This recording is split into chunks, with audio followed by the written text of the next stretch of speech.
ঘরে যদি কোনো জিনের অস্তিত্ব বিদ্যমান থাকে তবে তার সাথে মোকাবেলা করার মতো শক্তি আল্লাহ তাআলা বেড়ালকে দিয়েছেন।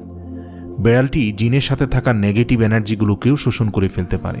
শুধু তাই নয়, বেড়ালের শরীরে আল্লাহ এমন একটি ব্যাকটেরিয়া দিয়েছেন যা কিনা আমাদের আশেপাশে থাকা সব ধরনের নেগেটিভ এনার্জিকে শোষণ করে নেয়। এছাড়াও বিজ্ঞানীরা বলছেন, আমরা যখন রাতে ঘুমাতে যাই তখন ঘরে পুষে রাখা বেড়াল সারা রাত ধরে আমাদের শরীর থেকে নেগেটিভ এনার্জি শোষণ করতে থাকে।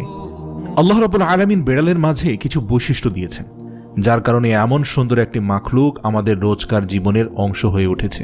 রাসূল সাল্লাল্লাহু আলাইহি সাল্লাম বেড়াল পছন্দ করতেন এবং বেড়াল পালন করার কারণে তিনি তার এক প্রিয় সাহাবীর ছদ্মনাম দিয়েছেন আবু হুরায়রা, যার শাব্দিক অর্থ দাঁড়ায় বেড়ালের পিতা।